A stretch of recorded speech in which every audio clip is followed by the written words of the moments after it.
The burlap sack was moving. Holt Calloway saw it from 30 yards out, caught against the rocks where Bitter Creek narrowed to nothing, dark wet, writhing with something that shouldn't be alive inside it. He was off his horse before the thought finished forming. He hit the water at a run, cold shock slamming through his boots, his knees, his chest. His knife was already in his hand. The sack fell open. A baby girl stared up at him, blue lips, skin the color of ash, barely breathing. She looked him dead in the eyes and whispered one word. "Mama." Something inside Holt Calloway, something that had been stone cold and dead for 9 years, cracked wide open. If this story moves you, please subscribe to our channel and follow along to the very end. Drop your city in the comments. I want to see how far this story travels. Now let's begin. September 14th, 1883. Bitter Creek, Wyoming Territory. Holt Calloway knelt in the dirt before 3 wooden crosses and didn't pray. He hadn't prayed since the night fire took everything from him, his wife Ruth, his daughter Clara, 4 years old, his son James, barely 2. 7 years had passed since that night, and not one of them had felt like living. They'd felt like surviving, which was a different thing entirely and a lesser one. He pressed his palm flat against the earth at the base of Ruth's cross. The ground was dry and hard. September in Wyoming meant the land was done being generous for the year.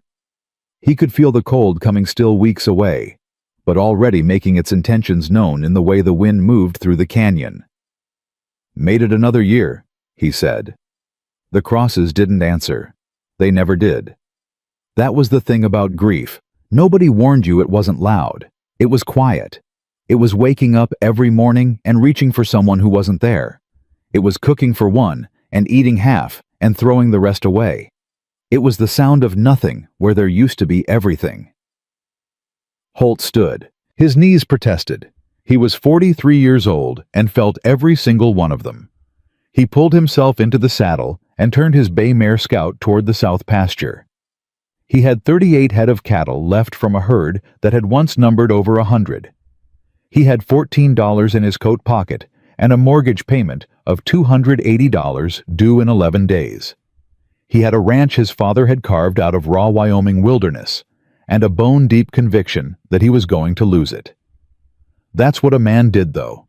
He checked the cattle. He mended the fences.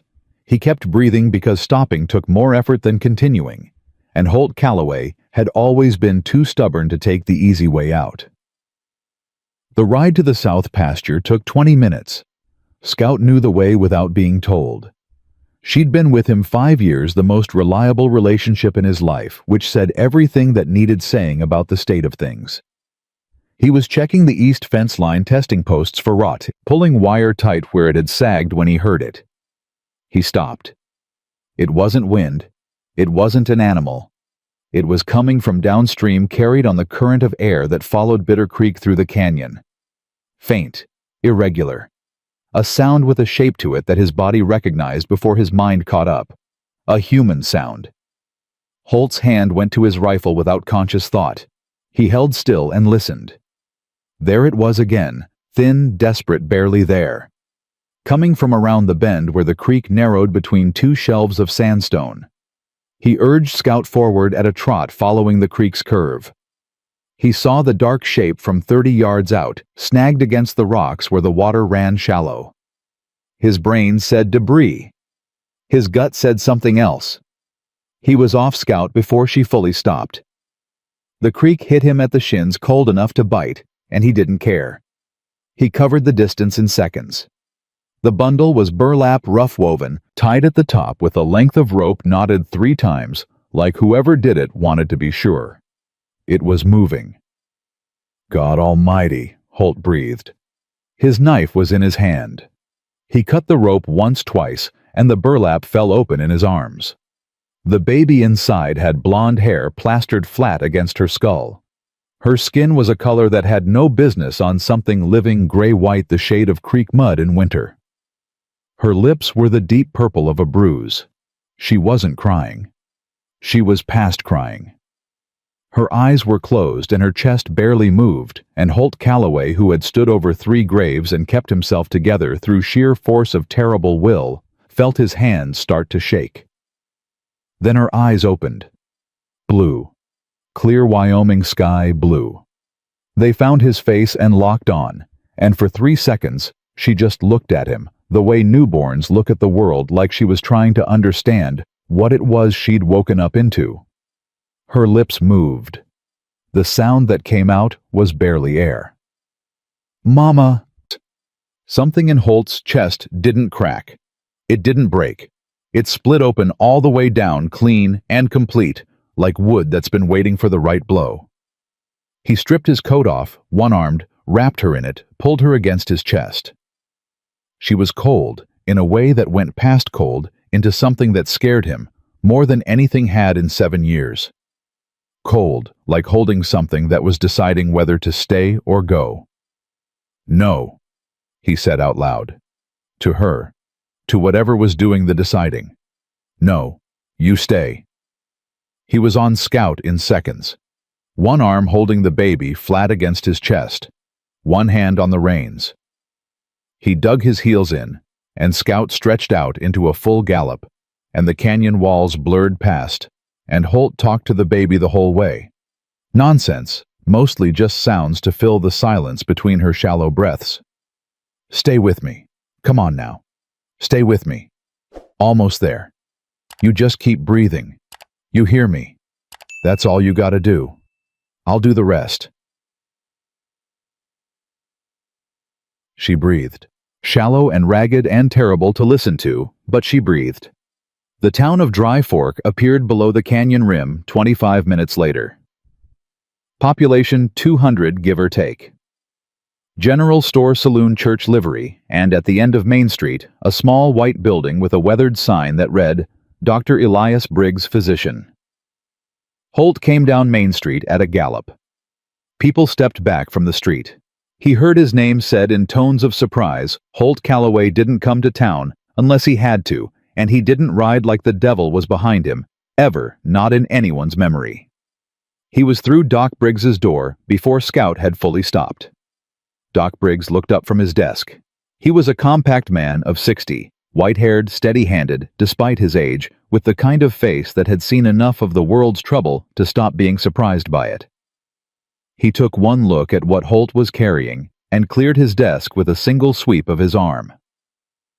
"Set her down, gently." "Found her in Bitter Creek," Holt said. His voice came out rough, cracked somewhere in the middle. "In a burlap sack, tied shut. She was... I can see what she was." Doc Briggs already had his ear pressed to the baby's chest. He checked her pulse at the neck. He lifted her eyelids, looked at the color of her gums, pressed careful fingers along her ribs. When he straightened, his face was grave in a way that made Holt's stomach drop. "How long ago?" 20 minutes, maybe 25. I rode as fast as I could." "You rode fast enough. Another hour and we'd be having a different conversation." Doc moved to his stove, started water heating. "She's hypothermic. Badly. And malnourished. Look at her, Holt. Those ribs. She wasn't thrown in that creek today. She's been underfed for weeks, maybe longer." "Someone put her in a sack and threw her in the creek to die," Holt said. The words sat in the room like something foul. Doc Briggs didn't look up. Yes, someone did. They looked at each other across the baby's still form, and the weight of what that meant settled over them both. "What do I do?" Holt asked. "Right now, keep her warm. Talk to her. Babies need voices. They respond to voices even when they can't respond to anything else." Doc Briggs was pulling bottles from his cabinet, mixing something with quick, practiced hands. "But Holt, I'm 60 years old and my practice runs thin these days. She's going to need round-the-clock care, feeding every 2 hours, monitoring for fever, for pneumonia, for..." He paused. "She needs a woman's care. Someone who knows infants." Holt knew what was coming before the doctor said the name. Ada Whitmore. Holt's jaw went tight. "Doc, she lost her own little one 2 years back. Fever. She knows what this baby needs better than anyone in Dry Fork." She's never said 10 words to me. She doesn't need to say words to you. She needs to save this child. Doc Briggs handed Holt a This hot story water was bottle posted wrapped on in the cloth channel The and Rusty pointed at the Saddle. baby. Please do Hold not that against her repost it in side any and form. go get Ada. Now. The walk to the general store was 3 buildings. Holt made it in 30 seconds. Ada Whitmore looked up from behind the counter when the door opened hard enough to rattle the bell twice. She was a woman of maybe 30, dark-haired with a composed face and careful eyes that took in information before she committed to any expression. She wore a simple gray dress and an apron that smelled of flour and cinnamon. She was the kind of woman who kept herself orderly because order was all she had left. Mr. Calloway. Her voice was measured, polite. The voice of a woman who kept everyone at a specific and comfortable distance.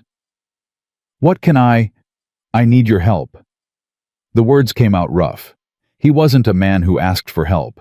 He wasn't sure he remembered how. Found a baby in Bitter Creek. She's at Doc Briggs's. She's dying, and Doc says she needs a woman, and he says, No. The word was soft, but it was a wall. Mr. Calloway, I'm sorry, but I can't. She's maybe 8 months old. Someone put her in a burlap sack and tied it shut and threw her in the water to drown. Ada Whitmore's hands gripped the counter edge. Her knuckles went white. I can't, she said again, quieter. You're the only one who can. Holt took a step forward and then stopped himself because he wasn't a man who pushed women and he wasn't going to start. Doc told me about your daughter. I know what it cost you to care about something small and fragile again. I know that better than most. His voice went rough on the last words in a way he hadn't planned. But that baby didn't ask to be thrown in a creek. She didn't ask for any of what was done to her. And right now, she's fighting to keep breathing, and I don't know how to help her, and you do. Ada? Whitmore stared at him. Something moved behind her eyes, pain old and deep, and shaped like a child. Please, Holt said. He'd never said the word to anyone. It tasted strange. Please, ma'am. Ada untied her apron. She set it on the counter and came around from behind it without another word. When they got back to Doc Briggs's office, the baby was still on the examination table wrapped in blankets with the hot water bottle pressed to her side. Her breathing had marginally improved. The blue in her lips had shifted towards something closer to gray, which Doc Briggs said was an improvement, though it didn't look like one. Ada stopped in the doorway. Her hand went to her mouth. Oh, she breathed. Just that. Just the one small sound. Mrs. Whitmore. Doc Briggs turned from his patient. Thank you for coming. I need you to hold her against your chest skin to skin if you can manage it. Your body heat will transfer faster than any bottle. She's responding to warmth, but she needs more than I can give her. Ada crossed the room slowly. She reached down and lifted the baby with hands that remembered exactly how. She held her close, unbuttoning the top of her dress without embarrassment, pressing that cold, small body against her own warmth. The baby, who had been restless and twitching, went still the moment she was held. Not the stillness of dying, the stillness of relief. Ada closed her eyes for a moment. When she opened them, tears were moving down her face. Hello, little one, she whispered. I've got you. I've got you now. Holt stood by the window and felt completely useless, which was a new experience and not one he cared for. He watched Ada rock the baby in small instinctive movements. He watched Doc Briggs prepare a bottle with sugar water and warm milk. He watched the baby's color slowly, painfully begin to improve. She's coming back, Doc Briggs said an hour later. Temperature's rising, slowly. That's what we want. He looked at Holt over his glasses. You got her here fast. That's the difference between life and the alternative. Holt nodded. He still didn't trust his voice entirely. She's going to need care for at least a week, Doc Briggs continued. Probably longer. Pneumonia is still a real risk. I'll check her daily, but she can't stay here. He paused. She needs somewhere warm, somewhere consistent. She can come to my place above the store, Ada said quietly. She hadn't looked up. She was watching the baby's face the way a woman watches something she's terrified to lose again. It's not much, but it's warm. I'll pay for whatever she needs, Holt said. Food, medicine, whatever Doc Briggs says. I'm not asking for money, Ada said. Her voice was firm without being unkind. I'm asking for nothing. I want to help this child. That's all. Doc Briggs cleared his throat. There's one more thing we need to discuss. This baby didn't fall into that creek. Someone put her there. Someone in this town or close to it has an infant missing or should have. He looked at Holt. We need to tell Sheriff Pike. They fashioned a carrier from blankets. Ada held the baby close against her chest as they walked the 2 blocks to the sheriff's office. Holt walked beside her, and he told himself he was walking fast because of the cold, and not because he didn't like the idea of Ada Whitmore being alone with what they were carrying. Sheriff Denton Pike was at his desk when they came in. He was a big man somewhere in his late 50s with a thick gray mustache and eyes that had seen enough of the world to be permanently tired. He'd been sheriff of Dry Fork for 15 years. He looked up, took in Holt, then Ada, then the bundle in Ada's arms, and stood up slowly.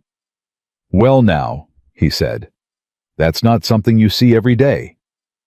Found her in Bitter Creek this morning, Holt said. In a burlap sack, tied shut. The sheriff came around his desk. May I? Ada pulled back the blanket. The baby blinked at the light. Her color was almost human now. Her lips had gone from purple to pale pink. Pike's face went through several expressions in rapid succession, none of them good. Lord Almighty, how old? Doc Briggs says 8-9 months. And someone put her in a sack and threw her in that creek. It wasn't a question. Pike said it the way men said things they needed to hear out loud to fully believe. He straightened. I'll ask around quiet. Someone around here is missing an infant, or knows someone who is. This kind of thing doesn't happen without someone knowing something. Someone's going to come looking for her, Holt said, when they find out she's alive. Pike studied him. You thinking of keeping her? Holt hadn't thought about it in those words.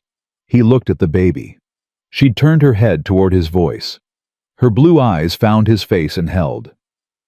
I pulled her out, he said. That makes her my responsibility until someone can prove they deserve her back. And if someone comes with papers with a legal claim, then they better be ready to answer for why she was in a burlap sack at the bottom of a creek first. Pike looked at him for a long moment. Then he nodded.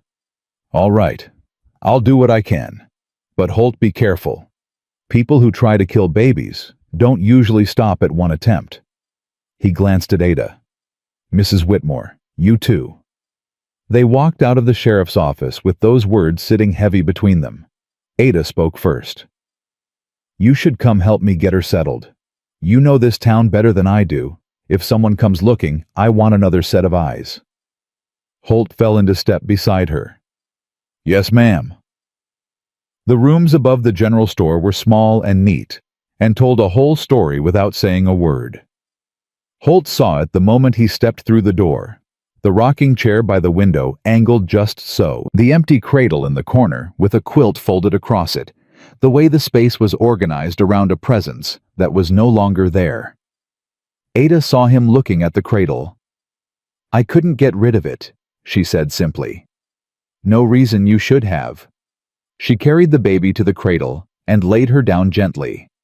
The baby immediately began to fuss her small arms, lifting her face, creasing toward a cry.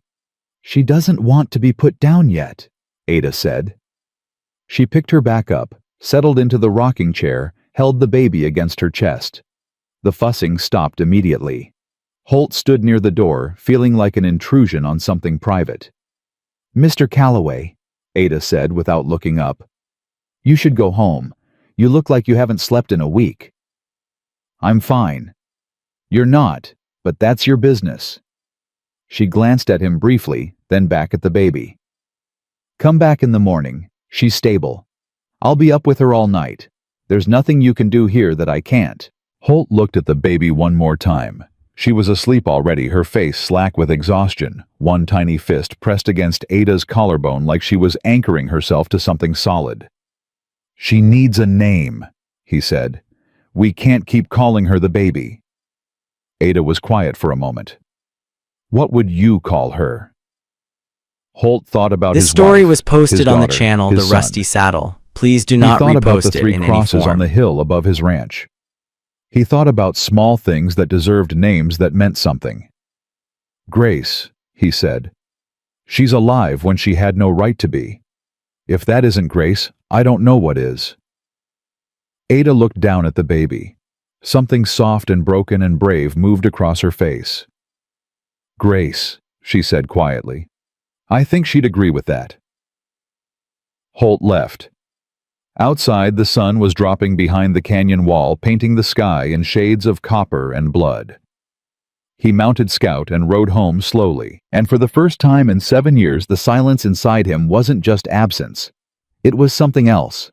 Something he didn't have a name for yet. That night in the dark of his ranch house with the fire he'd rebuilt burning low and warm, he sat in his chair and looked at his hands. The hands that had cut a baby out of a burlap sack.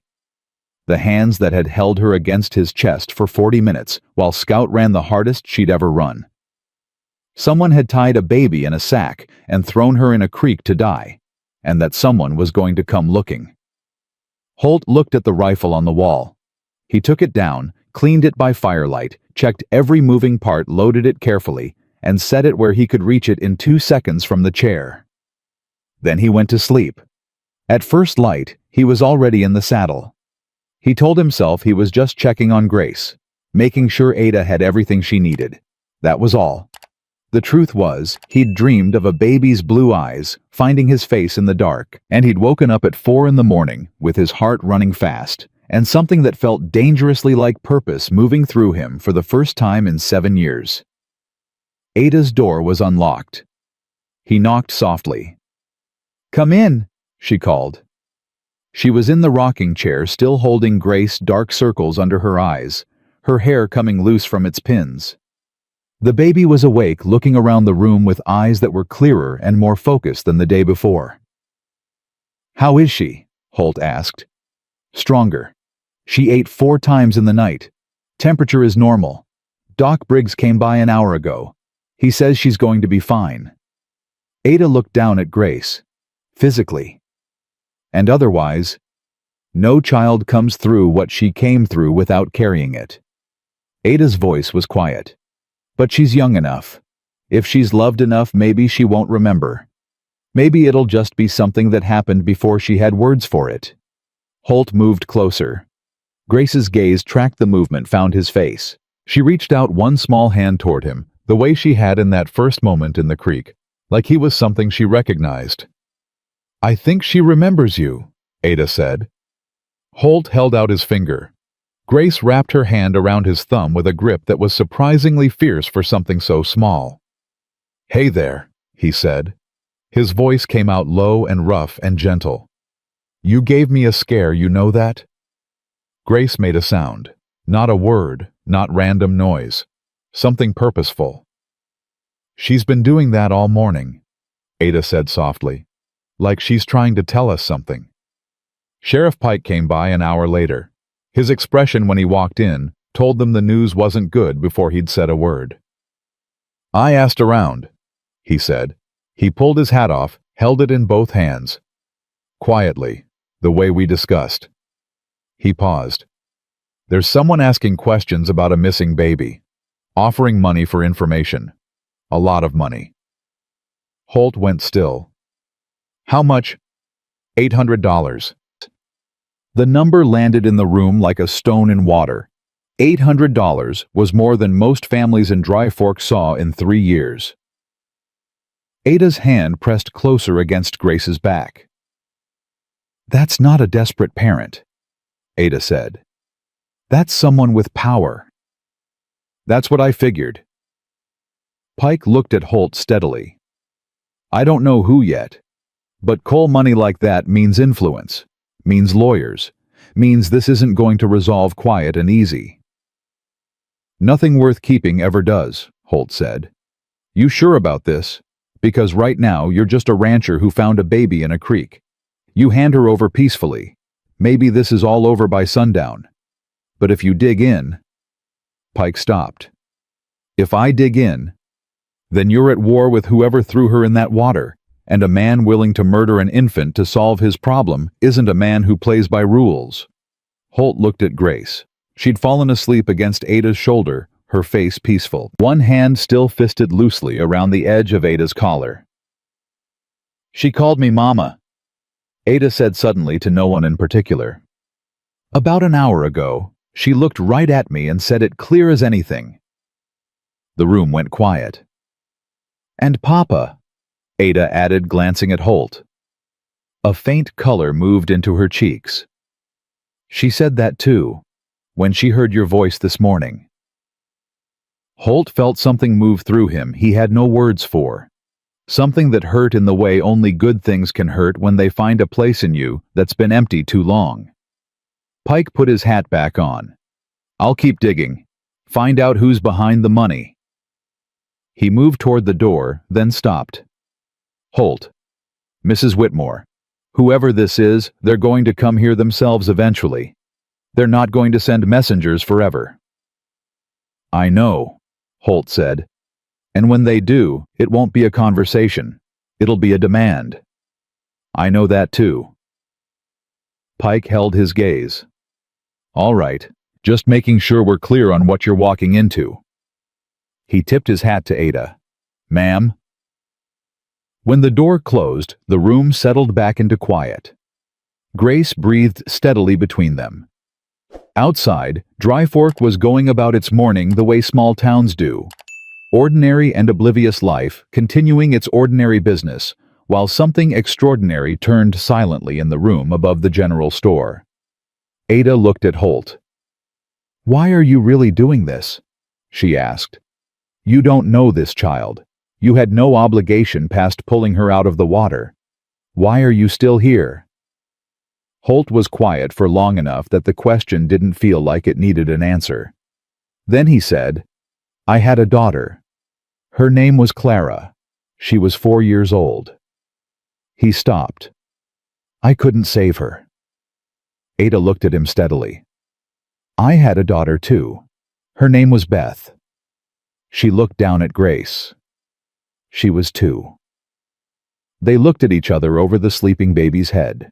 2 people who had been broken in the same way, sitting in a small room above a general store in a town that didn't yet know the storm that was coming toward it. "Then I guess we do this together," Ada said. "I guess we do." It wasn't a declaration.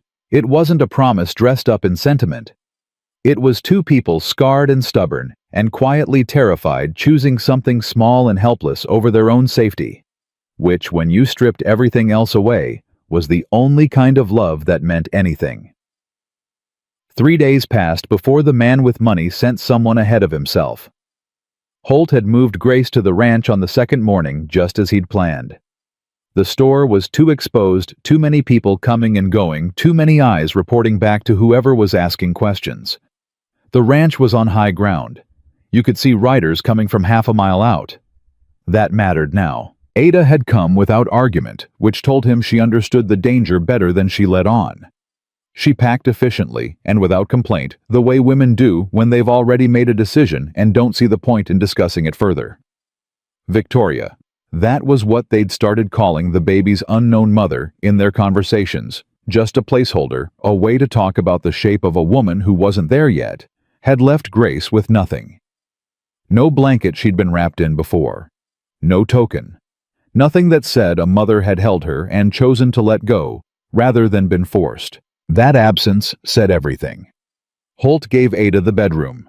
She started to protest, and he talked over her, which he suspected was something very few people did, and which earned him a look that could have stripped paint. But she took the room. Grace needed warmth and consistency, and Ada needed to be able to hear her in the night without crossing cold floorboards in the dark. Holt slept in the chair by the front door with his rifle across his lap.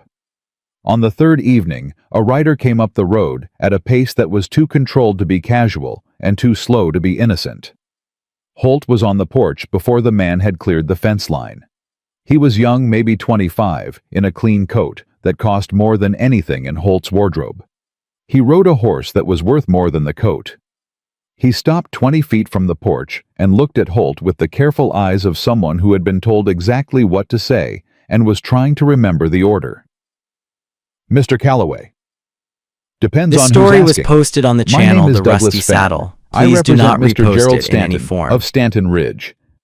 He reached into his coat slowly, the way men do when they don't want to get shot for the gesture, and produced a folded document. "Mr. Stanton has reason to believe you've come into possession of a child who belongs to his family. He's prepared to offer—" "No." Fenn blinked. "Sir, I haven't—" "Whatever he's offering, no." Fenn recalibrated.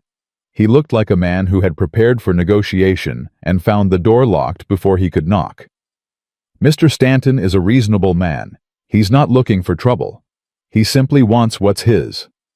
A baby isn't property, son. She is his granddaughter. Blood relation. The law. The law says a man can throw his granddaughter in a creek and come back for her when it doesn't take—" Holt's voice hadn't risen. That was almost worse. "Tell me where that's written and I'll read it real careful." Fenn's composure slipped. "No one is saying Mr. Stanton had anything to do with—" "Go home," Holt said. "Tell your Mr. Stanton that the child is healthy and safe, and that the next person who rides up this road on his behalf is going to have a harder conversation than you did. Mr. Stanton won't accept." "I didn't ask what he'd accept." Holt held the man's gaze. "Ride back the way you came. Don't stop." Fenn looked at him for a long moment, measuring something, calculating odds, and then he turned his horse and rode. Ada was standing in the doorway when Holt came back inside. She was holding Grace, who was awake and watching the ceiling, with the serene interest of someone who had no idea that her existence had just become the central point of a conflict between a broken-down rancher and the most powerful man in 3 counties. "Stanton," Ada said. The word came out flat, like she'd already known, and had been waiting to hear it confirmed. "You know the name. Everyone knows the name." She moved to the rocking chair, settled Grace against her shoulder. "Gerald Stanton owns the bank, owns half the land between here and Carson Flats, owns Judge Harlan Morse, though nobody says that out loud." She looked at Holt. "He owns Sheriff Pike's salary, technically. Pike's a good man. Good men have mortgages." Holt sat down across from her. Grace made a small sound, reached up and patted Ada's jaw with an open hand. Ada caught the little hand automatically and pressed it gently, not thinking about it the way you do with someone you've already learned. "His granddaughter," Holt said, "which means one of his children had her. And given that she ended up in a burlap sack in Bitter Creek, I'd guess that child didn't make that decision alone. There was a young woman in town about a year back. Doc Briggs had told them that morning when they'd gone by for Grace's daily check. He'd said it carefully, like a man choosing which stones to step on across uncertain water. Stanton's daughter Eleanor. She came in once, maybe twice, kept to herself, stopped coming around after a few months. I didn't think much of it at the time." He'd looked at Grace sleeping in Ada's arms. "I'm thinking about it now." Eleanor Stanton. A name they hadn't met yet, attached to a story they could only see the edges of. On the 4th morning, Pike rode out before breakfast.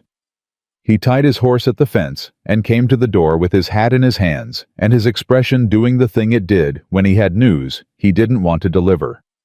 "Stanton's coming himself," he said. "Today, this afternoon.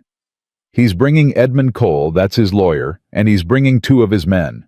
And Holt—" Pike stopped. "He's bringing a court order. Temporary custody signed by Judge Morse last night. It grants him immediate guardianship pending a full hearing." Ada made a sound that wasn't quite a word. "Can he do that?" Holt asked. "He already did it." Pike looked miserable. "Judge Morse is in his pocket, I know. The order is legal, Holt. Signed and sealed. If Stanton comes here with that paper and I'm present and the child is here, I'm legally obligated to—" He stopped again. "I don't want to enforce it. But you will." Pike met his eyes. "I have a wife, 3 kids. My oldest girl starts school in the spring. He looked away. I'm sorry. I'm telling you now so you have time. So you can. He didn't finish that sentence either. So, I can run, Holt said. So you can think. After Pike left, the ranch went quiet in the way places do before storms. Ada fed Grace and changed her, and put her down for the morning sleep that had become routine, and then she came and stood in the kitchen doorway and looked at Holt. We could go to Sam Harding, she said.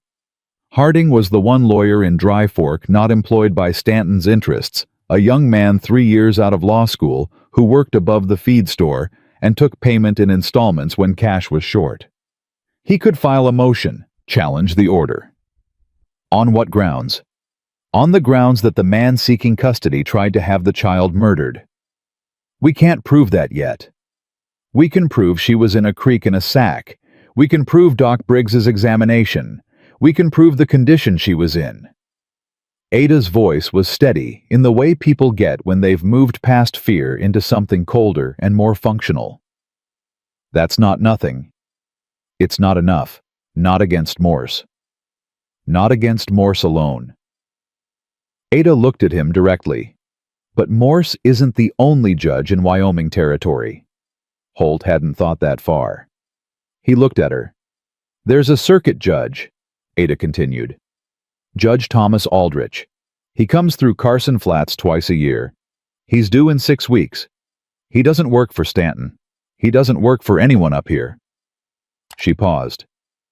If we can hold Stanton off for 6 weeks and get our case in front of Aldrich instead of Morse. Stanton won't wait 6 weeks. No, he won't. She folded her arms, looked at the floor, then back at him. So we need to make waiting cost him something.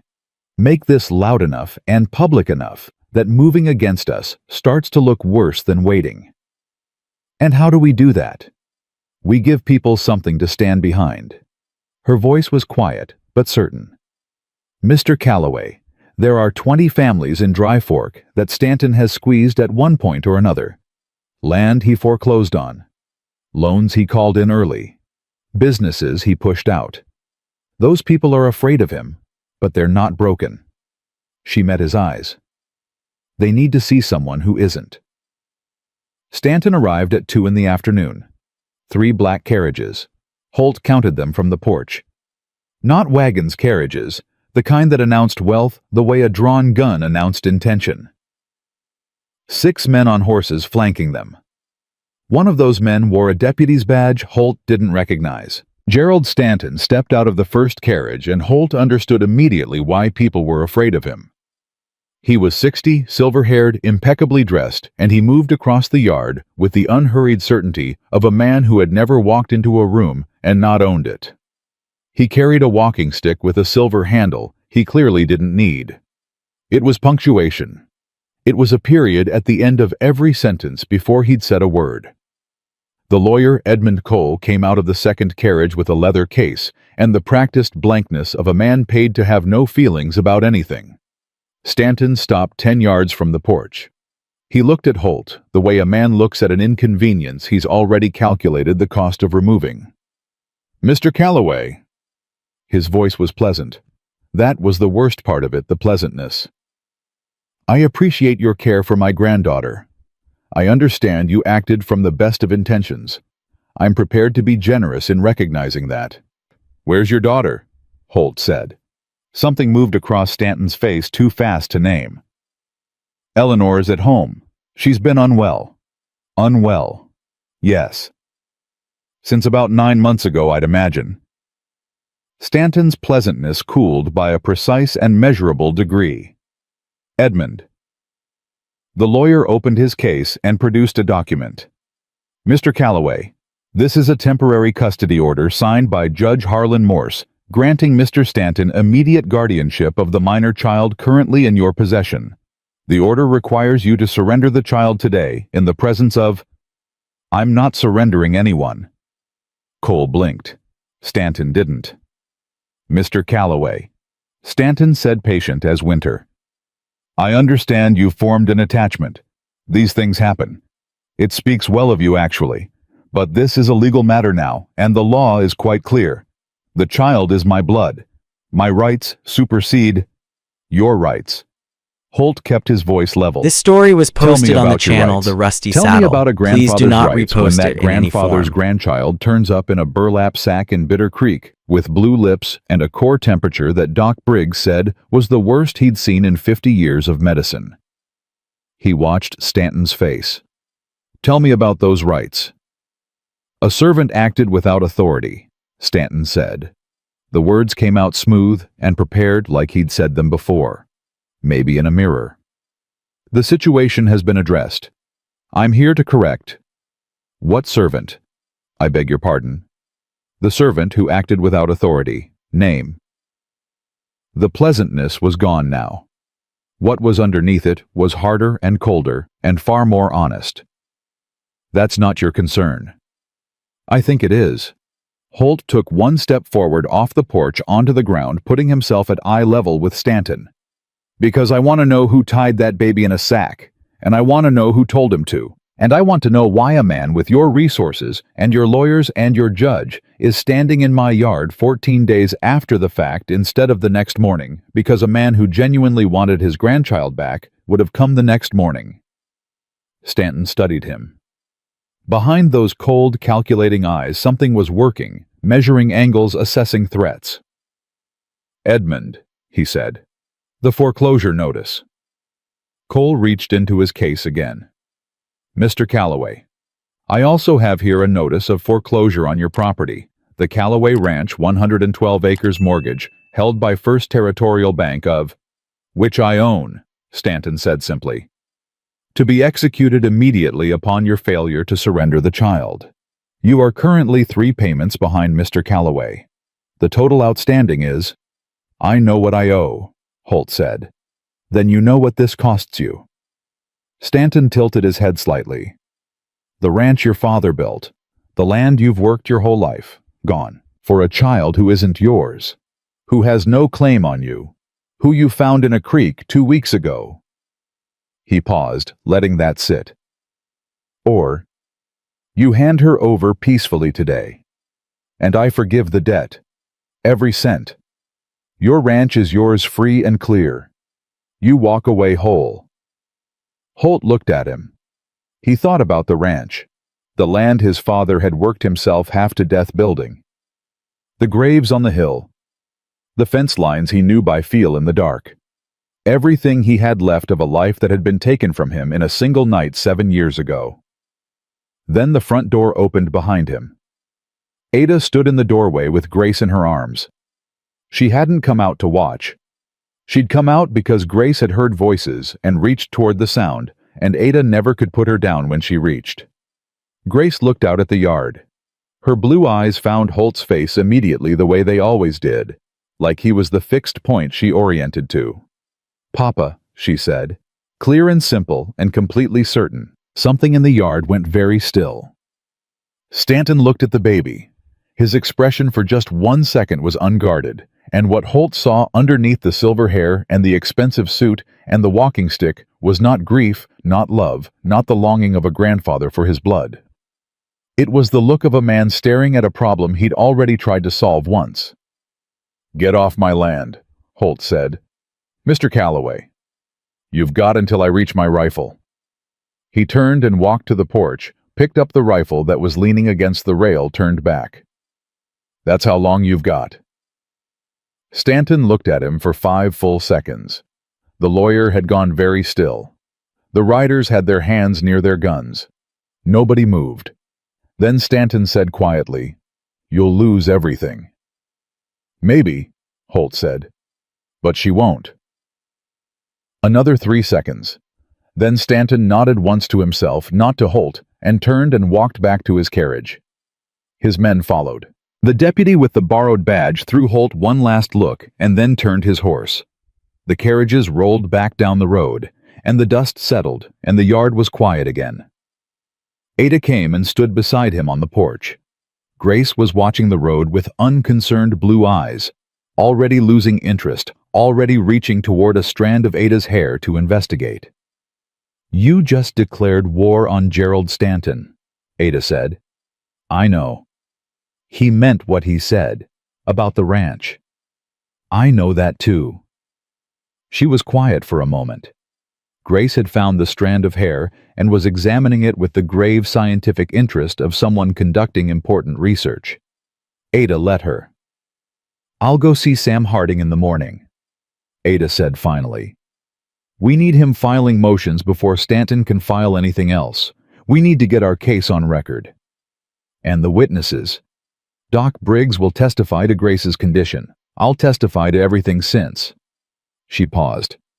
We need whoever put her in that creek, the servant who acted without authority. She said the phrase with a flatness that made it clear exactly what she thought of it. I know where to start looking, Holt said. He'd been thinking about it since Stanton had used those words. A servant who acted without authority got dealt with afterward, or he ran. If he ran somewhere close because men like that didn't have money for far. Tomorrow, after you see Harding. Ada nodded. She looked at him sideways. You really aren't going to give her up. It wasn't a question. It was something else, something that needed to be said out loud by someone other than him, confirmed by a witness made real in the air between two people instead of just existing in the privacy of his own chest. No, he said. I'm not. Grace pulled Ada's hair gently, said something that wasn't quite a word but had the inflection of a question, and looked between them both with those clear sky-colored eyes. Outside, the sun was going down over the canyon. Somewhere out there, Gerald Stanton was already planning his next move. A man like that didn't accept no. A man like that circled back and came from a different angle and kept coming until there was nothing left to fight with. Holt cleaned his rifle that night by firelight, checked every moving part, laid it within reach. Then he sat and listened to the sound of Ada singing something low and wordless in the back room until Grace's small sounds quieted and the house went still. And for the first time in 7 years, the silence in him was not emptiness. It was the sound of something worth protecting. That was enough to sleep on. Sam Harding's office smelled like old paper and ambition. He was younger than Holt had expected, maybe 28, with dark eyes that moved fast and hands that were never quite still, always tapping or turning a pen, or straightening something that didn't need straightening. He listened to everything without interrupting, which was the first thing that made Holt trust him. When they finished, Harding sat back and looked at the ceiling for a long moment. All right, he said. Here's where we stand. Morse's order is legal on its face. Stanton has blood relation, and in Wyoming territory, that carries real weight. The fact that the child was found in a creek in a sack is compelling as a moral argument, but in a courtroom, specifically in Morse's courtroom, compelling moral arguments lose to signed documents about 70% of the time.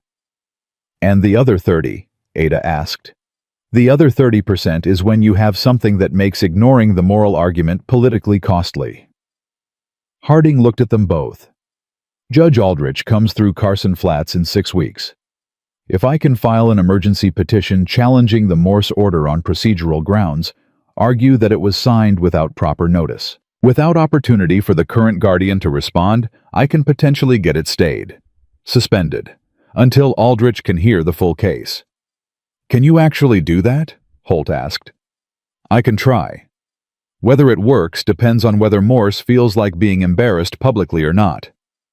Harding tapped his pen on the desk. What it definitely requires is evidence that corroborates the claim that Stanton arranged the attempt on the child's life.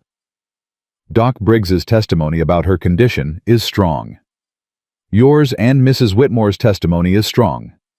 But we need someone who can speak to what happened before she went into that water. The servant, Ada said. Yes. Find him and we have a case. Without him, we have a grievance. Harding paused. There's one more thing. Stanton's daughter, Eleanor. The name landed quietly. If she's willing to testify to her father's actions, to what she knows, what she witnessed, what was done to her, that changes everything. A father's own daughter taking the stand against him is something even a bought judge has trouble explaining away. "We don't know where she is," Holt said. "No, but Stanton said she was at home and unwell, which means she's alive, which means eventually—" Harding spread his hands. "People who are locked up eventually find doors." They left his office with a plan that was more hope than certainty, which Holt reckoned was about the best you could expect from a fair fight against an unfair opponent. Finding the servant took Holt 2 days and cost him $40 he didn't have spread in small amounts across 3 different conversations in 2 different saloons. The man's name was Pete Garrow. He was 35, thick-built, with the look of someone who had made a series of small bad decisions that had accumulated into one catastrophic one. He was holed up in an abandoned line shack 7 miles north of Dry Fork, in a draw where the canyon This walls story was closed in posted on the close enough to channel The muffle Rusty sound. Saddle. Please do not Holt smelled repost the it wood in any smoke from a form. quarter-mile out and approached on foot. "Garrow," he called, stopping 20 yards from the shack. "I'm not the law. I'm not Stanton's man. I'm the one who pulled the baby out of the creek." Silence. Then the sound of movement inside. The door opened 3 inches. One eye looked out at him, red-rimmed and scared. "She alive?" The voice was rough, like a man who hadn't spoken to anyone in days. "She's alive. She's healthy. She's walking and talking, and she ate a full breakfast this morning." The door opened wider. Garrow looked like a man being slowly consumed from the inside. He hadn't shaved. His hands shook slightly. He smelled like a man who'd been drinking to outrun something that moved faster than whiskey. "I hear her," he said. "Every time I close my eyes. Crying in that sack." "I know. I didn't want to do it." The words came out fast, like he'd been holding them behind his teeth for 2 weeks. "Stanton said she was sick. Said she wouldn't last the winter anyway. Said it was kinder to—" He stopped. His jaw worked. "There ain't no kinder way to put a baby in a sack and throw her in a creek. I knew that when I was doing it, and I did it anyway because he paid me $500, and I am the worst kind of coward there is." "Maybe," Holt said, "but you're the only kind of coward I need right now." He explained what Harding had laid out: the petition, the challenge to Morse's order, the hearing in front of Aldrich if they could get it there. Garrow listened with his arms folded and his eyes on the ground, and when Holt finished, he was quiet for a long time. "If I testify," Garrow said, "Stanton will have me dead inside a week. If you stay in that shack, you'll be dead inside a month anyway. Just slower." Holt watched him. "Come back to the ranch. I'll keep you safe until the hearing. After that, whatever Aldrich decides, at least you'll have told the truth." Garrow looked up. "Why do you care if I tell the truth? You got the baby. You got Doc Briggs saying what condition she was in. Why do you need me?" "Because without you, a lawyer can argue she fell in that creek on her own. Can argue any number of things that have nothing to do with Gerald Stanton. You're the only one who can put the rope in Stanton's hand." Another long silence. Wind moved through the draw and rattled the shack's single window. "She really walking?" Garrow asked. "Started 3 days ago. Toddling more than walking, but she's proud of it. Falls down and gets back up and looks like it personally offended her." Something moved across Garrow's face. Not quite a smile. The ghost of a man who might have been decent once trying to find his way back. "All right," he said. "All right, I'll testify." They rode back to the ranch in the afternoon light, and Holt put Garrow in the barn with a blanket and a hot meal, and his rifle propped against the wall within reach. That night after Grace was asleep and Garrow was quiet in the barn, Holt sat on the porch and Ada came out and sat beside him. Not close, just present. The way people sit when they've moved past, needing to fill the space between them with words. "You found him," she said. "He wasn't hard to find. A guilty conscience keeps a man in one place." Ada pulled her shawl tighter. "Harding says 6 weeks to Aldrich." "Yes." "Stanton won't wait 6 weeks." "No." She looked out at the dark. "He's going to come at us sideways. Not another frontal approach that didn't work. He'll find another angle. The mortgage, Holt said. He already moved on that.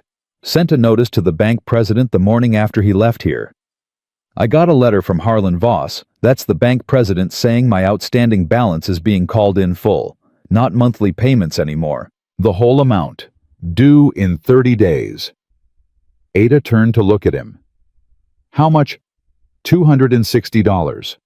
Holt. I know. Do you have? No. He said it flat and simple. I've got maybe $30 in the house and 60 head of cattle that aren't worth much in September. I could sell the herd, but then I've got no income, no way to keep the place running even if I keep it. He looked at his hands. He's trying to make me choose. The ranch or Grace. Ada was quiet for a moment. He thinks those are the only two options. Aren't they? Not if this town has a spine. She turned toward him, and in the low light, her face had a quality he'd been noticing more lately, a kind of settled determination that had nothing soft in it, and nothing brittle either.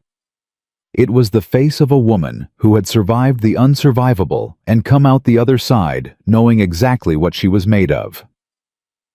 Tom Rayburn at the blacksmith shop. Frank Alderman, who runs the feed store. Jenny Cole at the boarding house. Dutch Morrow at the saloon. She said the names carefully. Stanton has squeezed every one of them at some point. Foreclosure threats, loan pressure contracts pulled. They're afraid of him, but they're not destroyed. Not yet. You think they'd help?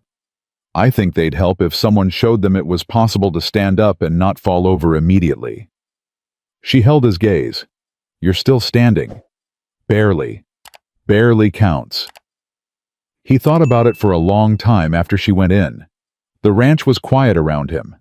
An owl called somewhere out past the fence line. Scout shifted in the barn, settling. Barely counts.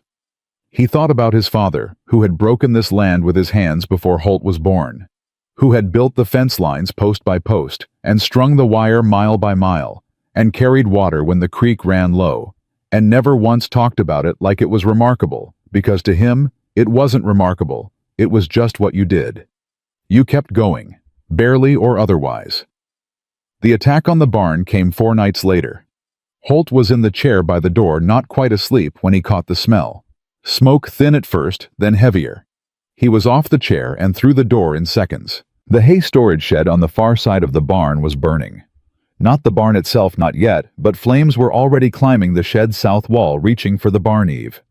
"Fire!" he shouted. "Fire!" Ada was out the door with Grace in 30 seconds, the baby startled awake and crying.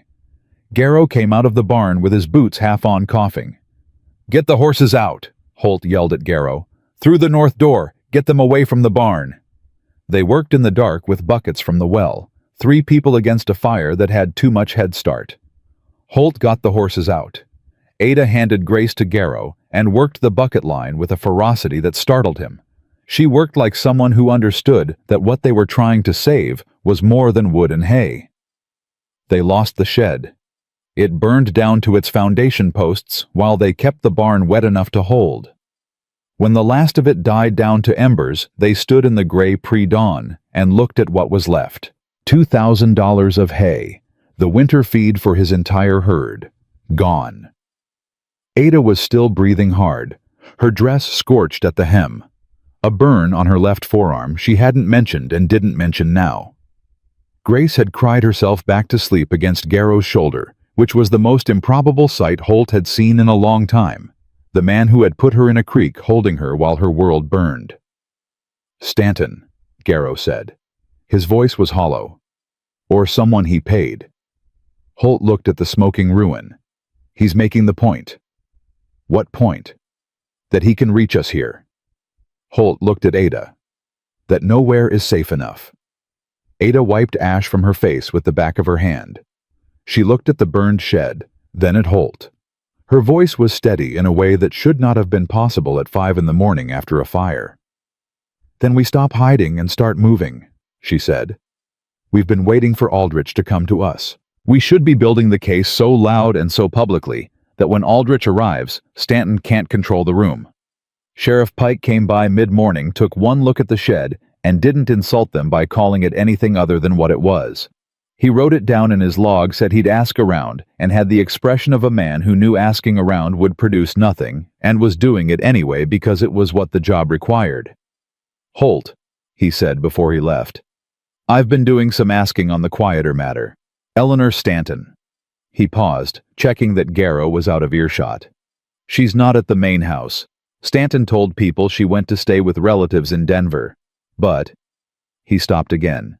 He had the habit of This stopping story before was the posted on the difficult part, channel The as if Rusty giving Saddle. himself one Please do last not chance to repost not it say in it. any form. But the housekeeper at Stanton Ridge woman, named Clara Voss, no relation to the bankman she left Stanton's employ 2 weeks ago, packed her things and walked out. Won't say why to most people. Pike looked at Holt steadily. She might say why to the right person. Ada found Clara Voss the next morning at Jenny Cole's boarding house, where she'd taken a room while she figured out what came next.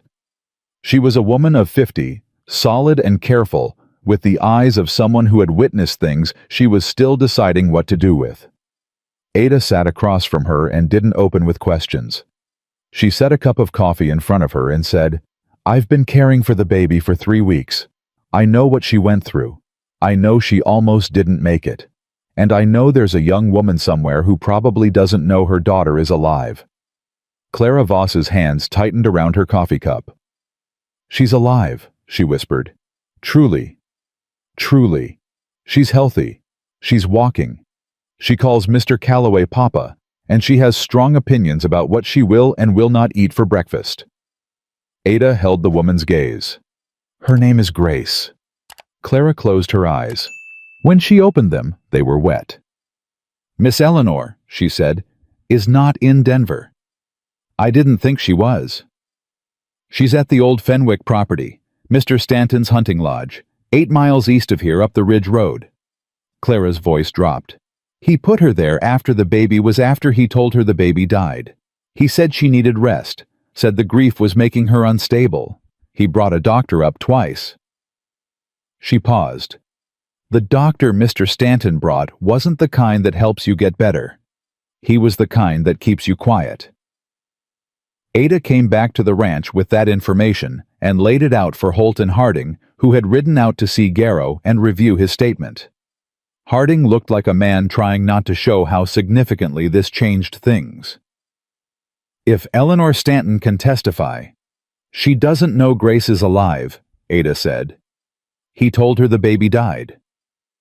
"Then she doesn't even know what she'd be testifying for." Harding tapped his pen rapidly. "But if she knew, if someone told her, what do you think she'd do?" No one answered immediately because the answer was obvious and the weight of it was large. A mother who had spent 3 weeks grieving a child who was alive. A mother kept isolated on a ridge by a father who needed her silenced. What would she do if she knew the truth? "We need to get to her before Stanton realizes we know where she is," Holt said. "If you go up that ridge road without cause, Stanton can have you charged with trespass, with harassment, with—" "I'm not asking for legal advice right now, Sam." Harding closed his mouth, then opened it again. "Take me with you. I'm her lawyer too, as of this moment. Attorney access to a client cannot be blocked. If she asks for counsel, she doesn't know she needs counsel yet. Then we'll have a conversation before she asks." Harding stood and reached for his coat. "When?" "Tomorrow morning," Ada said. "Before dawn. Before anyone on that road can report back." Holt looked at her. "You're not coming." "I am." "Ada." "Grace goes where I go, and Grace needs to be there." Her voice was firm without being raised. "Eleanor Stanton has never seen her daughter walk. She's never heard her say a word. You can tell her anything you want about Grace being alive and well, and she'll cry, and she'll want to believe you, but until she sees her—" Ada paused. "Until she sees her, she won't fully believe it. And that belief is what's going to get her off that ridge." Holt held her gaze for a long moment. She was right. He hated that she was right, because it meant bringing Grace into something dangerous. But she was right. "Before dawn," he said. That night he checked the rifle again and told himself it was habit. He watched Ada put Grace down, watched the baby fight sleep with the stubborn inefficiency of someone who suspected she was missing something important, and eventually surrender to it. One small fist pressed it against the quilt. He thought about Eleanor Stanton on a ridge 8 miles east, being kept quiet by a doctor who didn't heal, grieving a daughter who was alive and learning to walk, and saying "Papa" with a certainty that cut right through 7 years of stone. He thought about what Stanton had built: the money, the lawyers, the judges, the system of favors, and fear that had worked for him his entire life, and how it only worked as long as the people inside it stayed in their designated places. What happened when they stopped, he didn't know, but he was going to find out. Before dawn, he would have his answer, or the beginning of one. They rode out before the sky had made up its mind about becoming morning. Holt in front. Ada behind him in the wagon, with Grace bundled against her chest. Harding riding alongside with his leather case strapped to his saddle. The ridge road was narrow and loose-graveled, and the wagon wheels found every imperfection in it. But Grace slept through most of the climb with the profound indifference of someone who had already survived worse. Nobody talked much. The dark had a quality to it that discouraged conversation, the kind of pre-dawn stillness that feels provisional, like the world is holding its breath before committing to the day. The Fenwick Lodge appeared as gray light began separating the sky from the ridgeline. It was larger than Holt had expected. Stone foundation, timber frame, 4 windows across the front face, a covered porch running the length of it. The kind of place built by someone with enough money to want somewhere to go when the main house felt too visible. A lamp burned behind one of the front windows. Someone was awake. Holt stopped the wagon 50 yards out and got down, slow and deliberate, hands visible the way you approach something that might bolt if it senses threat. A man came out onto the porch before Holt had covered half the distance. Hired man, thick through the shoulders, with the careful stillness of someone paid to notice things. His hand rested on the gun at his hip without touching it. Not a threat yet. An announcement. "Private property," the man said. "Road ends here." "I have an attorney who needs to speak with Eleanor Stanton," Holt said. "Professional matter. He has a legal right to—" "Miss Stanton isn't receiving visitors." Harding had come up alongside Holt. He held up a document in the gray light. "My name is Samuel Harding. I'm a licensed attorney in Wyoming Territory. My client has the right to counsel at any time and in any circumstances. Blocking that access is a criminal offense, carrying a fine of—" "I don't care what it's carrying," the man said. "You're not coming in." "Lyle." A woman's voice from inside. Quiet, but it carried. "Let them in." The man Lyle turned his head toward the window. Whatever he saw there made him recalculate. He stepped back from the door, not graciously, but he stepped back. Eleanor Stanton was 22 years old and looked like someone who had been through a season that aged a person past their years and left evidence. She was thin, fine-boned with her father's coloring. Silver blonde hair, loose around her shoulders, wearing a plain house dress that belonged to someone with no reason left to dress for anything. She'd been sitting by the window. Holt could see the chair positioned to look down the road the way people position chairs when they're watching for something without admitting they're watching. She looked at Holt. She looked at Harding. Then she looked at Ada, who had come in behind them, and she looked at what Ada was carrying, and she stopped breathing. Grace was awake. She'd woken on the porch, the change in temperature and motion bringing her up out of sleep, and she was looking around with her usual morning alertness, taking inventory of the world, cataloging what was new. Eleanor's hand went to her mouth. "That's—" She couldn't finish it. "Her name is Grace," Ada said. Her voice was very gentle. "She's been with us for 3 weeks. She's healthy. She's strong. She started walking 5 days ago." Ada took a small step forward. "She's yours, Eleanor. She's been alive this whole time." Eleanor Stanton sat down on the floor. Not in a chair. Not gradually, she simply sat down, right where she was standing, like the strings holding her up had been cut. A sound came out of her that Holt had only ever heard from animals in serious pain, and he had to look away from it because some things are too private to witness head-on. Grace heard the sound and went very still in Ada's arms. She turned her head and looked at Eleanor on the floor, and then she did something that made the room go completely silent. She leaned toward her, away from Ada, toward this stranger on the floor, with her arms open, the way babies reach for something they recognize without knowing why. Eleanor looked up and saw it, and made that sound again, and then Ada was kneeling beside her, and Grace was being lowered This into story arms was posted that on the already channel knew The Rusty exactly how to Saddle. hold her, Please do not even though they repost it hadn't in held any her in form. 3 weeks, because a mother's arms remember, regardless of how much time has passed, and regardless of what they've been told. Eleanor held Grace against her chest and rocked and wept, and Grace put one small hand flat against Eleanor's wet cheek and held it there, patient and certain. Holt turned and looked at the wall. Harding pulled out his papers and gave everyone 3 minutes before he cleared his throat. He was a good lawyer, which meant he understood timing. "Miss Stanton," he said quietly, "I need to ask you some questions. About what your father told you. About what happened and when and what you know." Eleanor looked up at him. Her face was raw, stripped of every pretense. She looked like a woman who had nothing left to protect and therefore nothing left to fear. "He told me she died," she said. 3 days after she was born. He said there were complications and she didn't survive. She stroked Grace's hair with a hand that shook. "I asked to see her. He said there was nothing to see. He'd already arranged the burial." Her voice went flat and cold. "I spent 3 weeks asking to visit a grave that doesn't exist. Did he tell you why he brought you here to the lodge?" "He said I needed rest, that the grief was making me irrational." She said the word like it tasted foul. "He brought a doctor named Whitfield, who gave me things that made me sleep and made the days feel far away." She looked at Harding directly. "He was keeping me quiet, and I let him because I was grieving, and I was alone, and I thought he was trying to take care of me."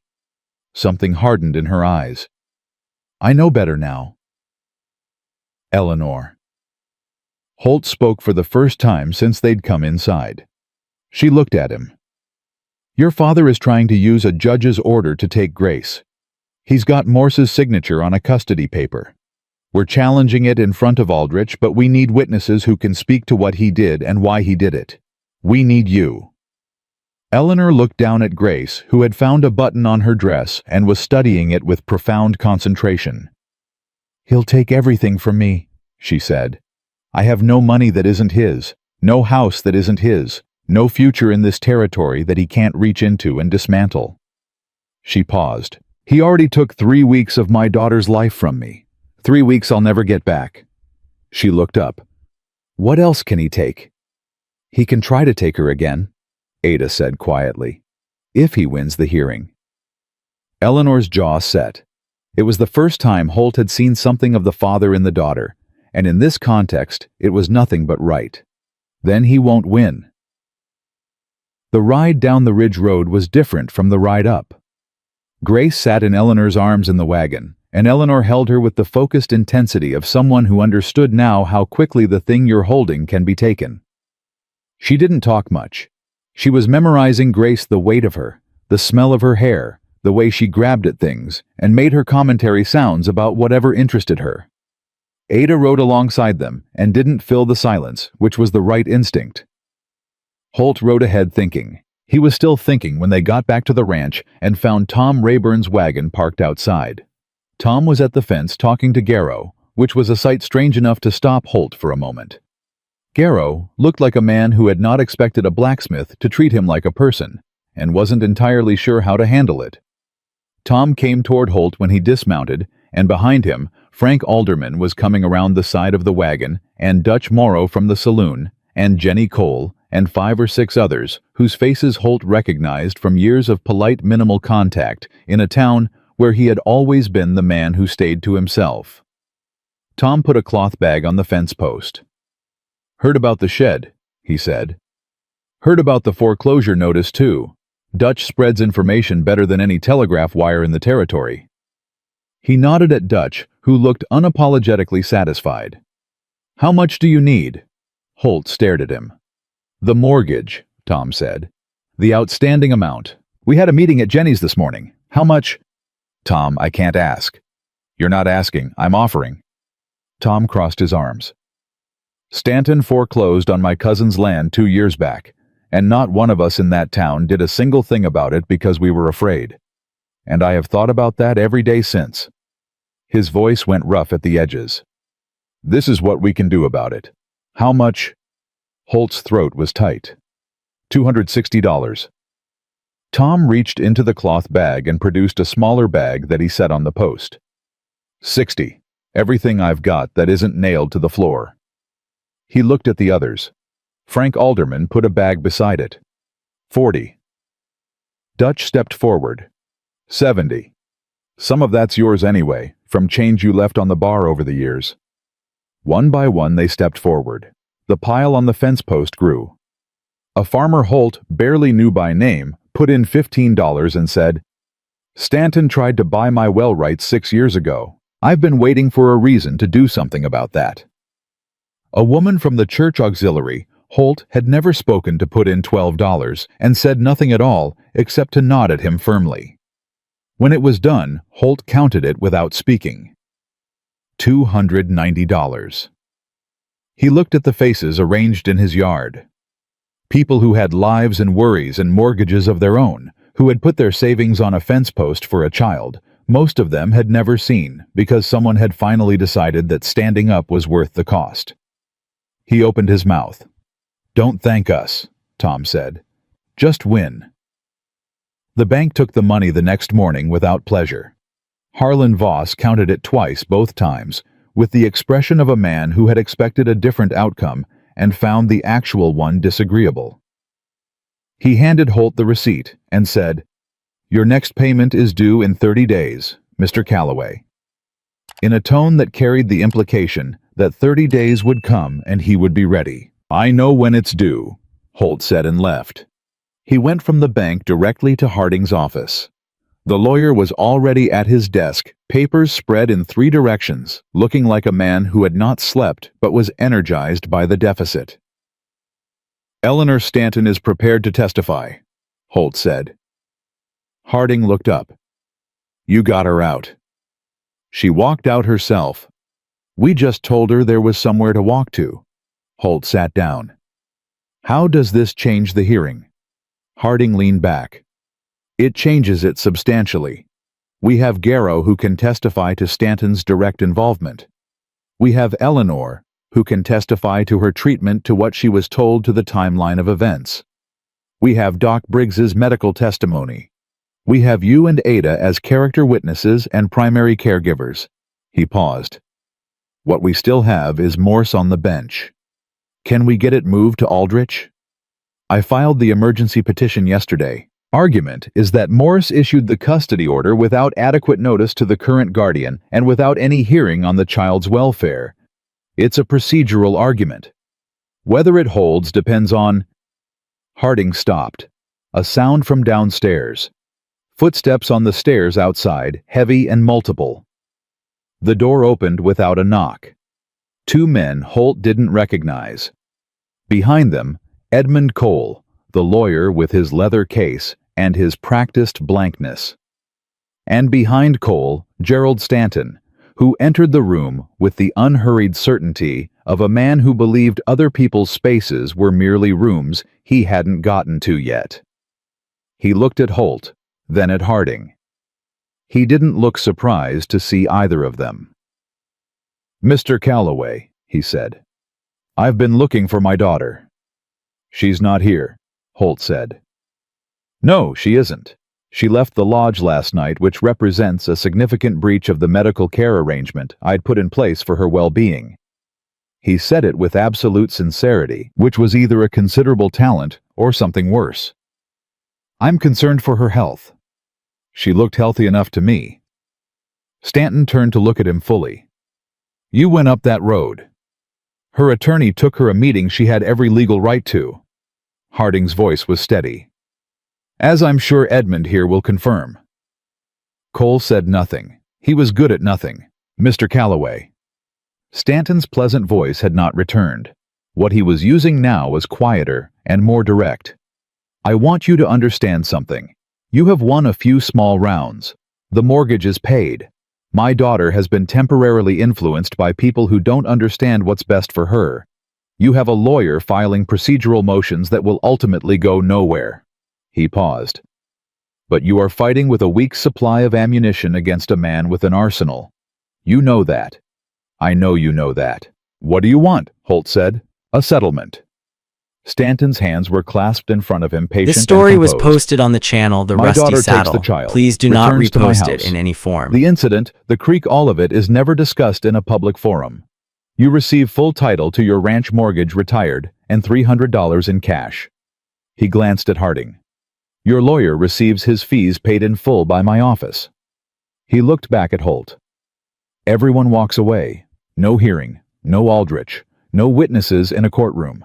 It ends today quietly, and everyone's better for it. Holt looked at him for a long moment. Your daughter, he said. Does she know you're making this offer? Eleanor will understand what's best once she's had time to.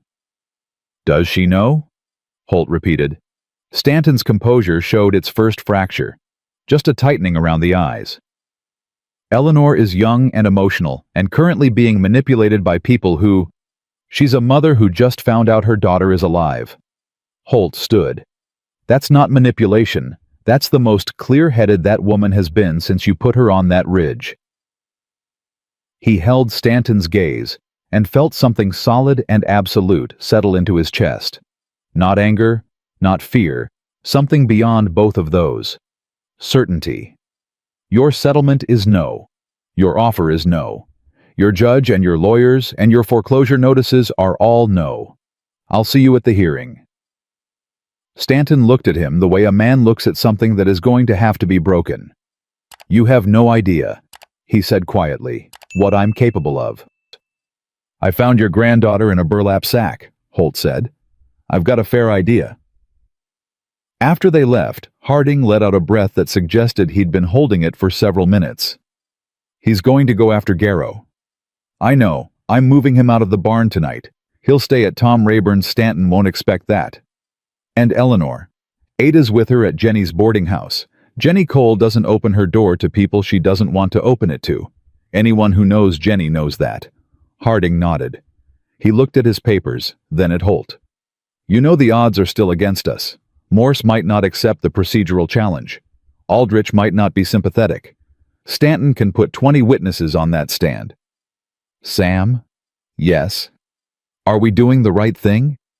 Harding was quiet for a moment. Yes. Then the odds are what they are. That evening, Holt came back to the ranch alone for the first time since Grace had arrived. Ada was at Jenny's with Eleanor. Garrow was at Tom's. Grace was with Ada. The house was quiet in a way it hadn't been for 3 weeks, and the quiet felt different now than it had before. Not empty, just temporarily unoccupied. He built a fire and sat in his chair and looked at the flames. He thought about the 3 crosses on the hill. Ruth, Clara, James. He thought about a baby in a burlap sack reaching toward his face in the cold water of Bitter Creek. He thought about Ada's hands working the bucket line at 3 in the morning. Her dress scorched her face set with that terrible, steady determination. He thought about Eleanor Stanton on the floor holding a daughter she thought was gone. He thought about Tom Rayburn putting a cloth bag on a fence post and saying, "Don't thank us, just win." He thought about what it meant to be claimed by a child who had decided from the beginning and without qualification that he was Papa, by a town that had put its savings on his fence post, by a woman with dark eyes and a burned forearm who had never once suggested in 3 weeks of impossible circumstances that any of this was more than she was willing to carry. He didn't know what came next. The hearing was 10 days away, and the ground between here and there was uncertain, and Stanton had not finished making his moves. There would be more pressure, more angles, more attempts to make the cost of continuing higher than the cost of stopping. But here was what Holt knew. Sitting in his chair with the fire going low and the night pressing in close around the ranch his father had built, he had stopped going through the motions. 7 years ago, the night of the fire, and he had not started again until the morning he heard something that didn't belong in Bitter Creek and went to find out what it was. He wasn't going through the motions now. He was doing the thing, the real thing, the only kind of thing that makes a life add up to something. The clock on the mantel read 9:45. He banked the fire, checked the door, picked up his rifle, and went to get some sleep. He was going to need it. The morning of the hearing, Dry Fork woke up early. Holt noticed it before he'd fully registered what he was seeing: wagons on the road before sunrise, horses tied at hitching posts that were usually empty until mid-morning, people moving through the streets with the particular purposefulness of those who have somewhere to be and have decided they intend to get there. Tom Rayburn was already outside his shop. Frank Alderman had locked up the feed store and was standing on the boardwalk in his good coat. Jenny Cole had closed the boarding house for the day, which in 20 years of operation she had never done for anything short of a funeral. They were coming to the courthouse, not just the people who had put money on the fence post. Others, 2 families Holt knew by sight but not by name. Women from the church auxiliary, farmers from the outlying properties who had ridden in before dawn. Word had moved through the territory the way it does in places where people's lives are close enough to touch each other person to person, kitchen to kitchen, across fence lines, and at water troughs, and in the quiet after church. Gerald Stanton had made a lot of enemies over a long career of winning. They had all apparently decided that today was the day to show up. Holt stood with Harding outside the courthouse and looked at the crowd gathering on both sides of the building. Stanton's people were there too. Hired men, business associates, the particular category of person who attaches themselves to power and mirrors its expressions. But they were outnumbered in a way that seemed to surprise even them. "Don't read too much into it," Harding said quietly. "The judge decides this, not the crowd." "I know.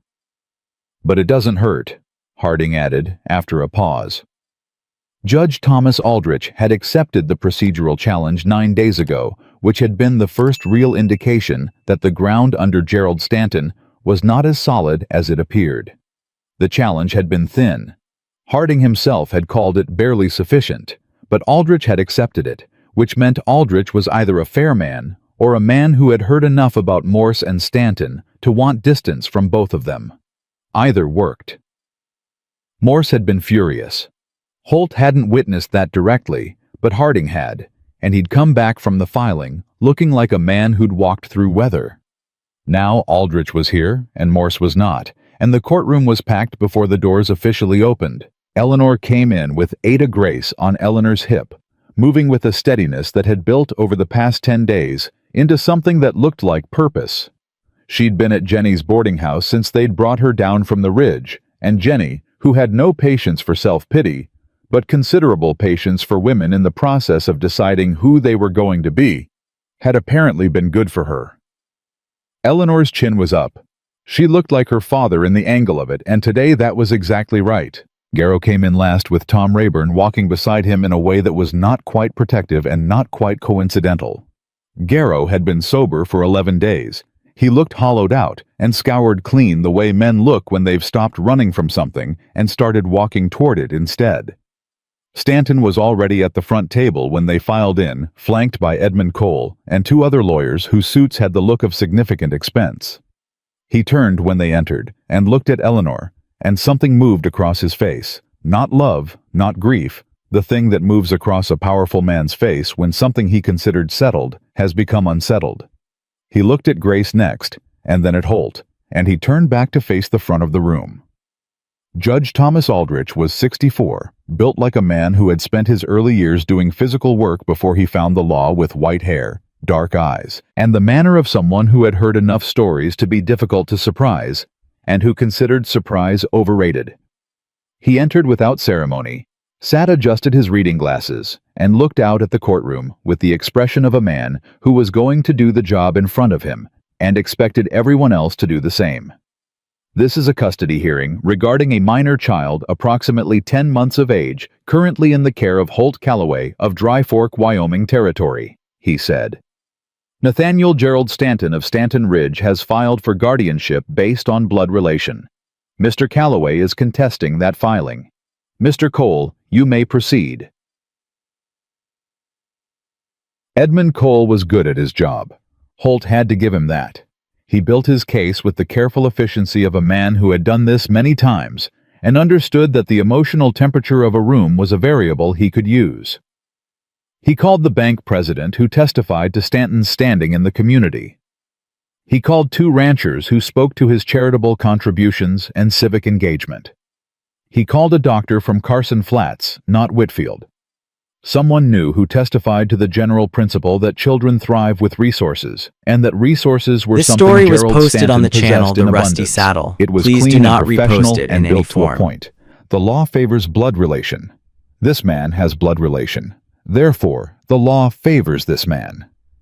Cole sat down with the satisfied air of someone who had presented a tidy argument and expected it to remain tidy. Harding stood. He called Doc Briggs first, who described Grace's condition on the morning of September 14th with the quiet authority of 50 years of medicine. He didn't editorialize. He didn't have to. 89 degrees core temperature. Lips the color of a bruise.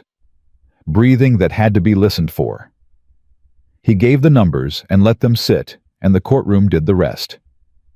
Cole's cross-examination of Doc Briggs lasted 4 minutes and accomplished nothing he'd intended, which Holt suspected the doctor had anticipated and planned for accordingly.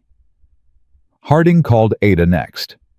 She took the stand with Grace on her lap because Grace would not stay with anyone else in this room, and the alternative was distraction, and Ada had decided weeks ago that the truth of their situation included Grace being visibly present, and she was not going to apologize for it. She talked about 3 weeks of round-the-clock care. She talked about the first night when they'd taken turns breathing hope into a baby who had no particular reason to survive. She talked about Grace learning to eat, learning to sit, learning to pull herself up and take the first sideways steps along the edge of the settee. She talked about the morning Grace had said her name for the first time, clear and deliberate, looking right at her. She did not cry. Holt had half expected her to, and the fact that she didn't, that she simply told the truth in a clear, steady voice and let it be what it was more devastating than tears would have been.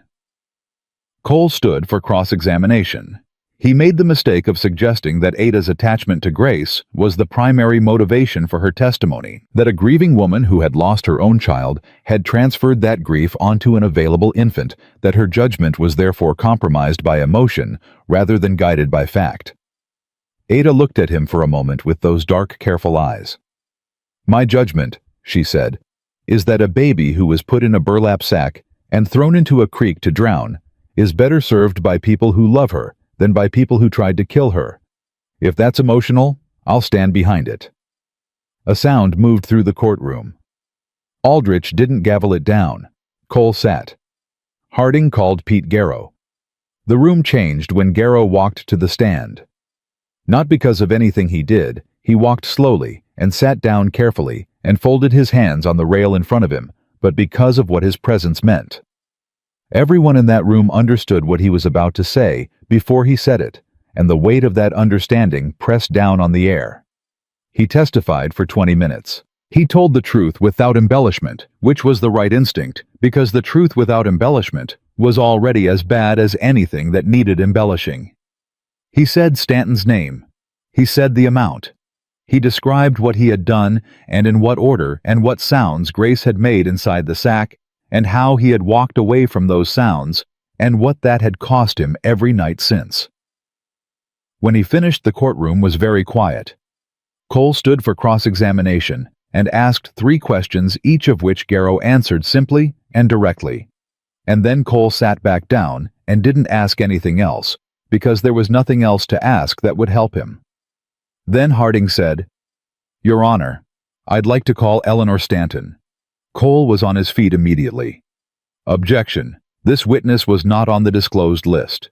We have had no opportunity to prepare. Miss Stanton's identity and potential relevance became known to counsel 9 days ago," Harding said. "A supplemental witness disclosure was filed with this court 8 days ago. The paperwork is in the record." Aldrich looked at the record. He looked at Cole. Overruled. Miss Stanton, please take the stand.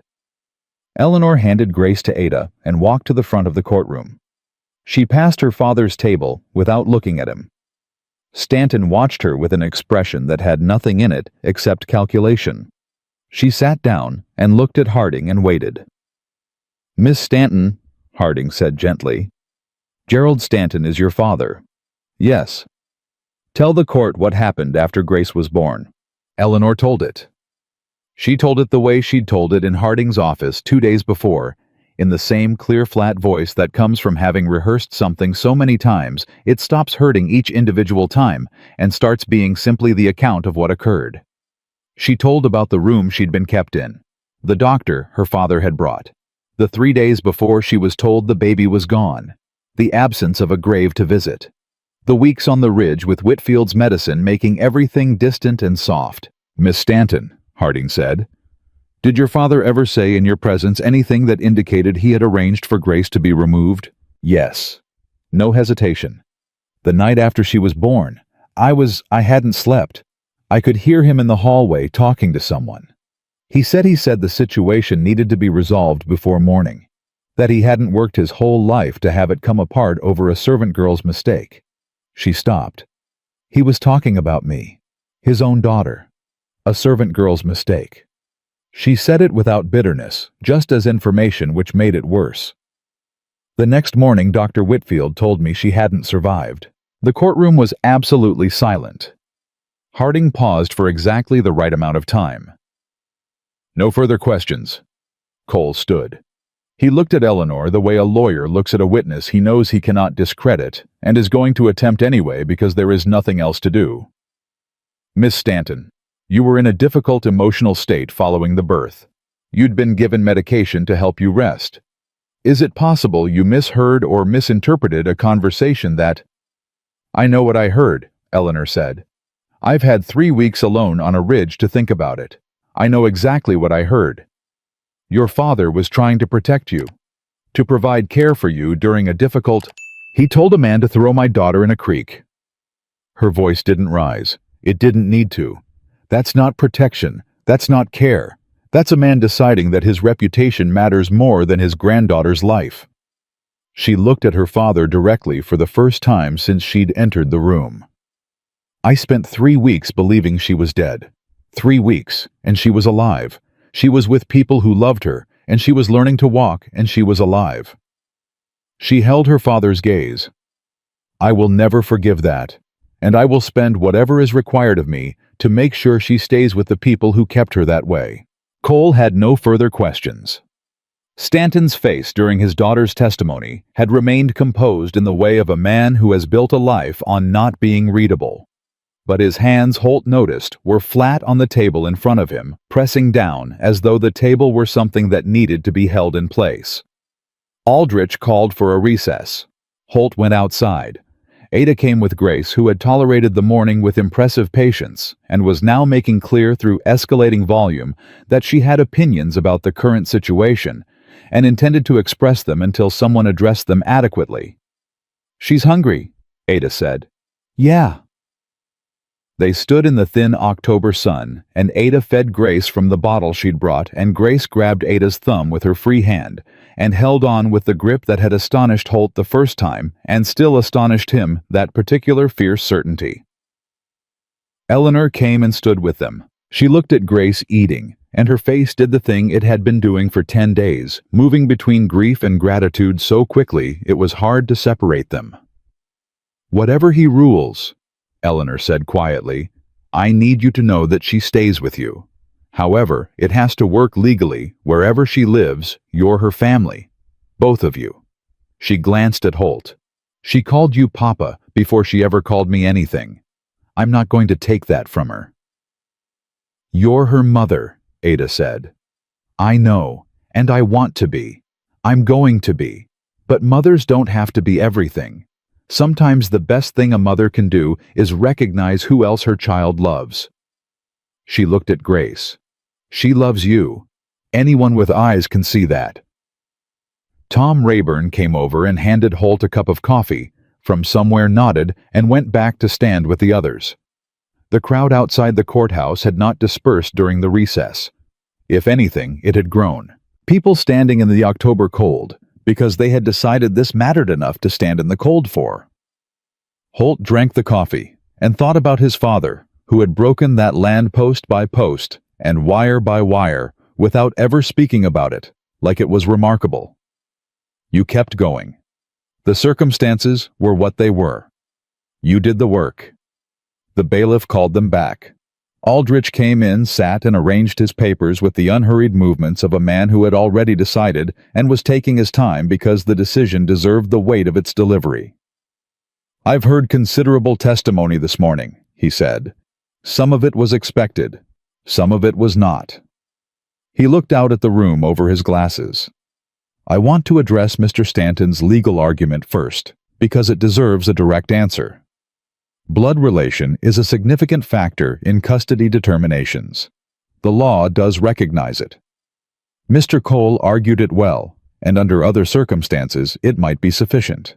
Cole's expression moved briefly towards something like hope. "However," Aldrich continued, "the law also recognizes that the welfare of the child supersedes all other considerations when those considerations come into conflict.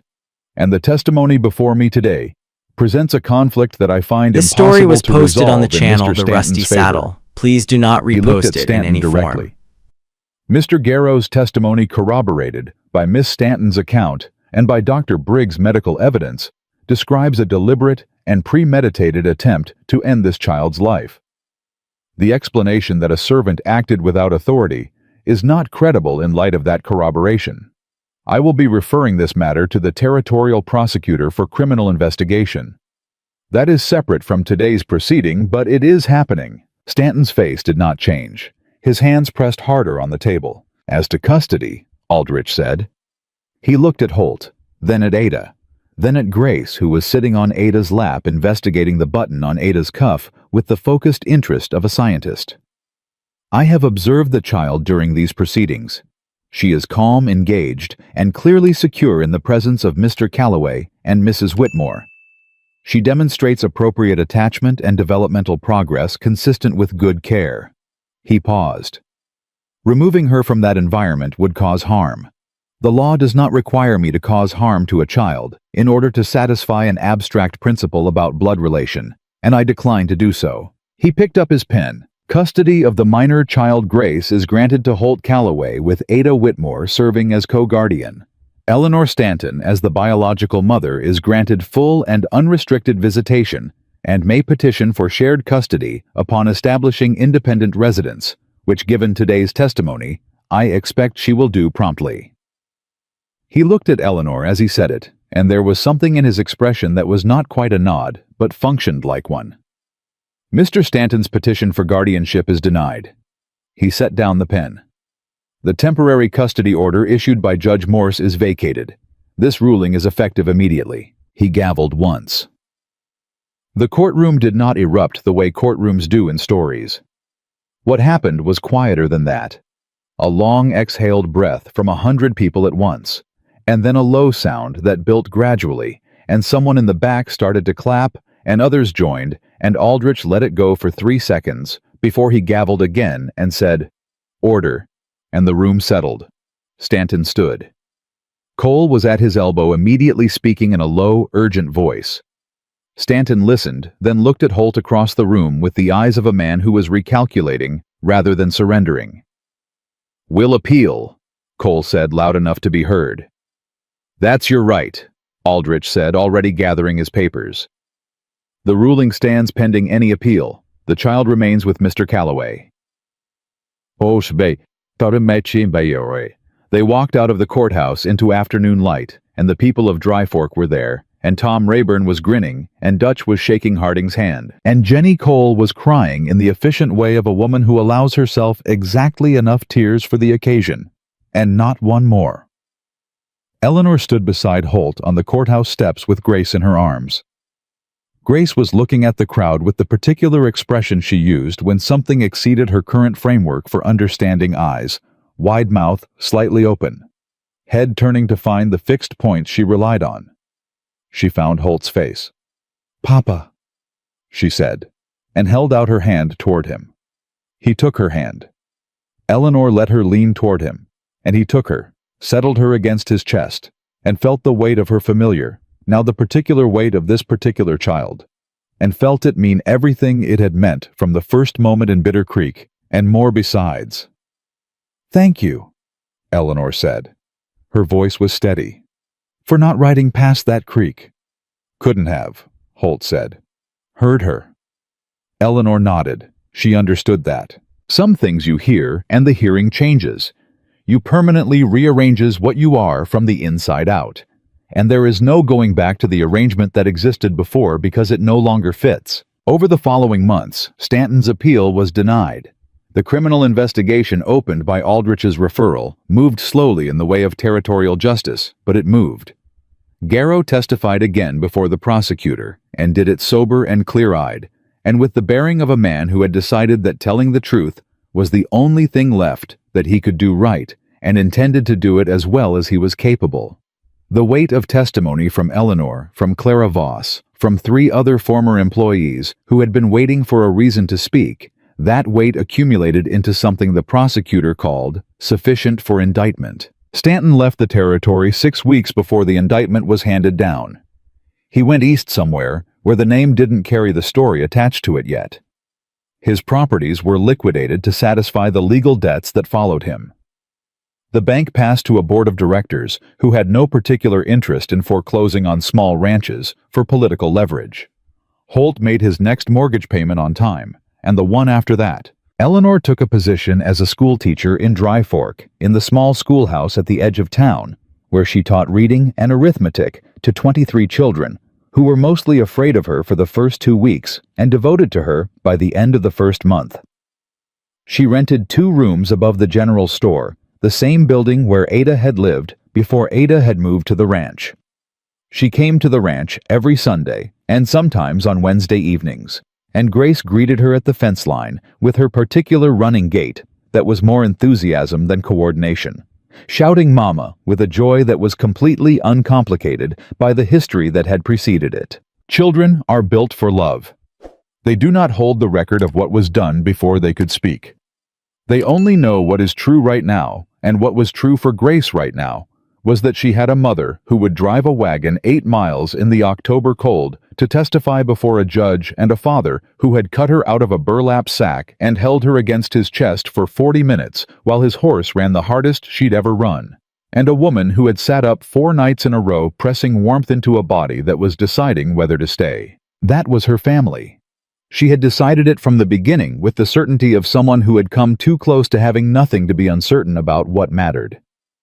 On a Sunday in late November, when the first real snow had come down off the peaks and lay thin and clean over the ranch, Holt took Grace to the hill where the 3 crosses stood.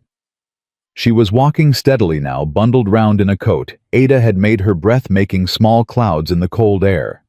She looked at the crosses with the serious attention she gave to new things. "Who are they?" she asked. "My first family," Holt said. "Ruth, Clara, James." Grace thought about this. She reached down and picked up a handful of snow, looked at it, let it go. Then she walked to the first cross and put her small, cold hand flat against the wood. "Hi?" she said simply, then moved to the second. "Hi." And the third. "Hi."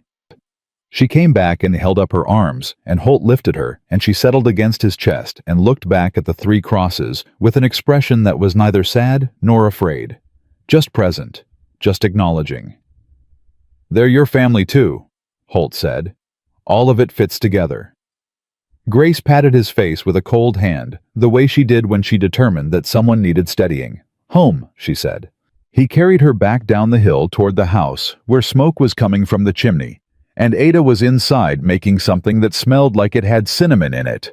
And Eleanor's wagon was tied at the fence because she'd come early today, and the ranch that his father had broken out of raw Wyoming wilderness with his hands was holding all of them, the living, and the memory of those gone. The family made by blood, and the family made by choice. And the child who had decided from the moment she opened her eyes in cold water and found a face to look at, that she was going to stay. Some men spend their whole lives looking for a reason to keep going.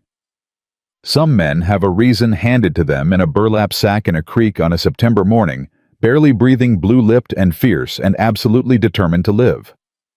Holt Calloway had been the kind of man who survived.